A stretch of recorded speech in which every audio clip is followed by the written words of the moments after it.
Hello students, so in this video I'm going to explain you the most important topic that will going to come in your board exams.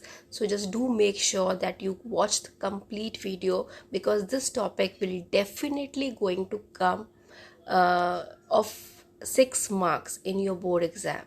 Okay, so make sure कि आप ये marks lose ना करें, इसलिए complete video देखिए और इस topic को बिल्कुल भी मत छोड़िएगा। ठीक है, और इस टॉपिक को पूरा कंप्लीटली आपने देखना है, समझना है, फिनिश करना है, क्योंकि जनरली स्टूडेंट्स जो है ये टॉपिक छोड़ जाते हैं क्योंकि उनको ये टॉपिक जो है वो डिफ़िकल्ट लगता है। But I will explain you in the most easiest वे।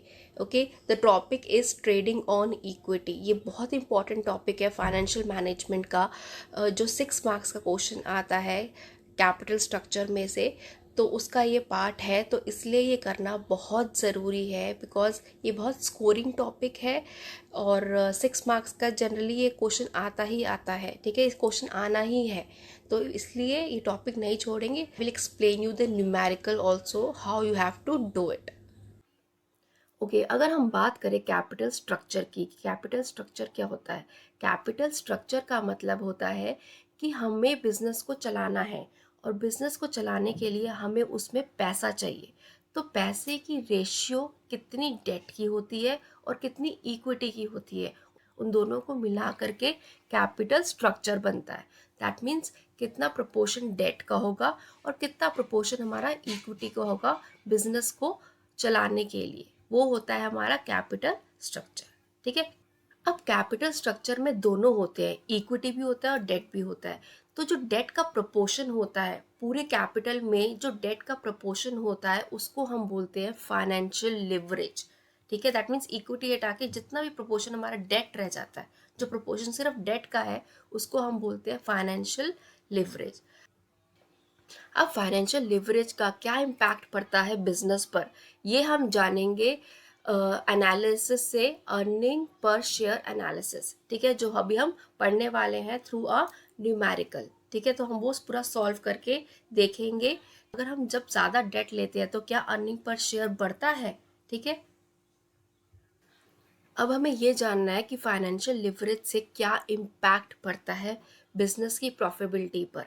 ठीक है, और ये हम जानेंगे अर्निंग पर शेयर एनालिसिस से। इसमें हम 3 सिचुएशंस लेंगे, 3 कंपनी की। ठीक है, जैसे इसमें लिखा है कैपिटल एम्प्लॉयड जो है, टोटल कैपिटल एम्प्लॉयड जो है वो 30 लाख है, टैक्स दिया हुआ है हमें 30%, रेट ऑफ इंटरेस्ट है हमारा 10% और earning before interest and tax है हमारा 4 lakhs। अब 3 सिचुएशन दी हुई है। सिचुएशन 1 जिसमें कोई डेट नहीं है उस फर्म में। ठीक है, दैट मीन्स कंपनी ने कोई डेट नहीं लिया हुआ। सिचुएशन 2 में है कि 10 लाख की डेट है और सिचुएशन 3 में है 20 लाख की डेट है। ठीक है, तो अब तीनों सिचुएशन हमने लिख ली है। उसमें earning before interest and tax तीनों का कितना है? 4 लाख। ठीक है, here it is given 4 lakh. Now अब इसमें हम लेस क्या करेंगे? इंटरेस्ट। फर्स्ट केस में उसने डेट लिया नहीं तो इंटरेस्ट उसका नहीं है, तो यहाँ पे आ गया नील। दूसरे केस में 1 लाख रुपए है, 10 लाख पे 10% जो है रेट ऑफ इंटरेस्ट लगाया है, तो कितना आ गया? 1 लाख रुपए। 20 लाख पे 10% इंटरेस्ट लगाए तो कितना आ गया? 2 लाख रुपए। ठीक है, अब इसको इससे हम माइनस कर देंगे, लेस कर देंगे interest. Earning before interest and tax से लेस हो जाएगा इंटरेस्ट। 4 लाख आ गया यहाँ पे। 4 माइनस 1 लाख कितना हुआ? 3 लाख। 4 minus 2 lakh is 2 lakh. अब ये हमारा आ गया अर्निंग बिफोर टैक्स, क्योंकि अभी हमने इसमें टैक्स डिडक्ट नहीं किया है। अब हम क्या करने वाले हैं? हम करेंगे लेस टैक्स। टैक्स हमारा कितना है? 30%। अब इसमें हम 30% इसका निकालेंगे। 4 लाख का 30% 1,20,000 आ गया। 3 4 लाख लाख का का 2 30% लैक्स आ गया। 90,000 आ गया। सॉरी, 30% का 2 लैक्स आ गया 60,000। तो ये हमने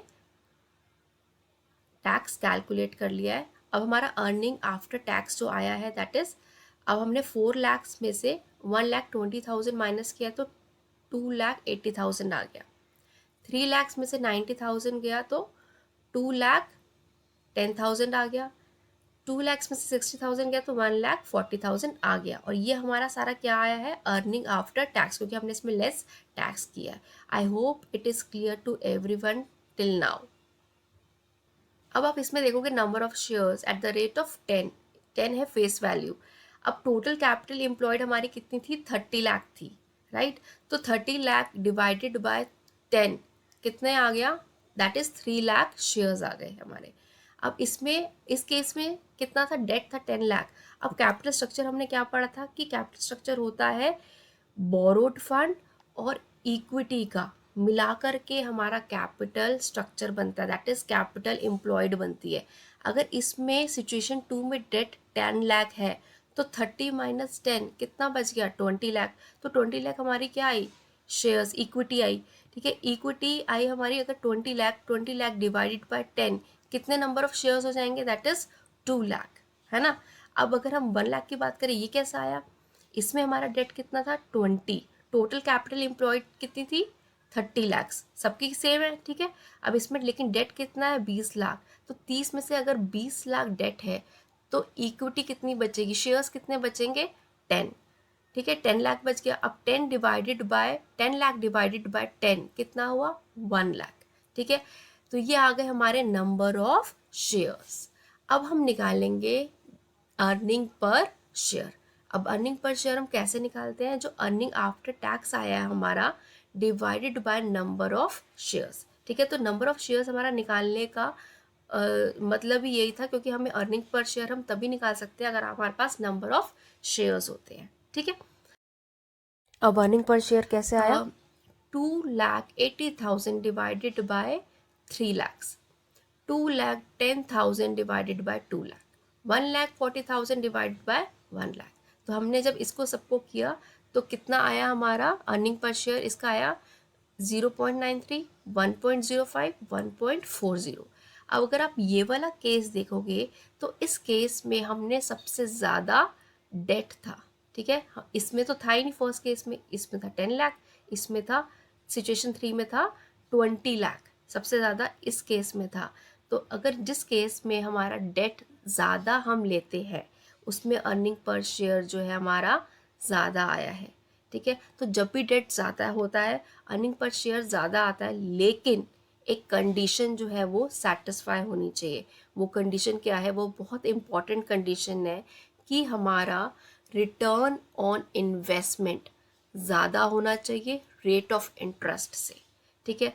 रिटर्न ऑन इन्वेस्टमेंट कैलकुलेट करने का हमारा जो फॉर्मूला होता है that is earning before interest and tax divided by total capital employed into 100, ठीक है। कैलकुलेट करना है रिटर्न ऑन इन्वेस्टमेंट, ठीक है। तो earning before interest and tax हमारा कितना था 4 lakh rupees, divided by total capital employed कितनी थी 30 lakhs, ठीक है। टोटल कैपिटल हमारी 30 lakhs थी इंटू 100, तो ये हमारा आ गया 13.33%। और हमारा रेट ऑफ इंटरेस्ट कितना था 10%, 10% was our rate of interest, ठीक है। 30 lakhs टैक्स रेट था, ठीक है, टैक्स का था, इंटरेस्ट ऑन डेट था दैट इज 10%। तो ज़्यादा क्या हुआ 13.33% या 10%, 13.33%, इसलिए हमारा जो अर्निंग पर शेयर है वो ज़्यादा आया है, क्योंकि हमारा रिटर्न ऑन इन्वेस्टमेंट जो है वो ज़्यादा है किससे, रेट ऑफ इंटरेस्ट से, ठीक है। अगर हमारा मान लो ये ज़्यादा आता, रेट ऑफ इंटरेस्ट जो होता वो ज़्यादा होता ROI से, that is return on investment से, तो हमारा फेवरेबल नहीं होता financial leverage. Financial leverage favourable तब होता है जब हमारा रिटर्न ऑन इन्वेस्टमेंट जो होता है वो ज़्यादा होता है। अब हमारा इसमें किसके, इस केस में हमारा ज़्यादा है तो दैट इज़ हमारा फेवरेबल है फाइनेंशियल लिवरेज, ठीक है। हम ज़्यादा डेट जो है वो ले सकते हैं, ठीक है, क्योंकि हम ज़्यादा डेट लेंगे तो हमारा अर्निंग पर शेयर जो है वो ज़्यादा आएगा, और वो ज़्यादा तभी आएगा अगर हमारी ये कंडीशन जो है वो सेटिस्फाई होगी, कि हमारा कंडीशन क्या होनी चाहिए कि ROI should be greater than cost of debt, that is interest on debt, that is हमारा 13.33% जो है वो ज़्यादा है 10% से, इसीलिए ही हमारा अर्निंग पर शेयर जो है वो ज़्यादा आया है हमारे ज़्यादा डेट लेने से। Comment section. So I hope students that it is clear to everyone. ठीक है कि कैसे हम अर्निंग पर शेयर कैलकुलेट करते हैं और हमें कैसे देखना होता है कि अगर अर्निंग पर शेयर हमारा ज़्यादा आना चाहिए तभी हमारे शेयर होल्डर्स को फ़ायदा होगा, और वो ज़्यादा तभी आएगा जब हम ज़्यादा डेट लेंगे। लेकिन हमेशा ज़रूरी नहीं है कि आप ज़्यादा डेट लो तो अर्निंग पर शेयर हमेशा ज़्यादा आएगा। उसके लिए एक कंडीशन मैंने बताई है जो सेटिस्फाई होनी ज़रूरी है, और वो कंडीशन क्या है कि हमारी रिटर्न ऑन इन्वेस्टमेंट, ठीक है, वो ज़्यादा होना चाहिए। किससे? हमारा इंटरेस्ट से, इंटरेस्ट ऑन डेट। ठीक है, अब अगर सिंपली भी आप देख लो तो रिटर्न ऑन इन्वेस्टमेंट क्या होता है कि जो पैसा हमने लगाया है बिजनेस में उसका हमें रिटर्न आना। तो पैसा हमें रिटर्न हमारे पास ज़्यादा होना चाहिए, हमारे पास प्रॉफिट ज़्यादा आना चाहिए as compare to the interest. अगर हम इंटरेस्ट अब कब देते हैं? हम लोन पे देते हैं।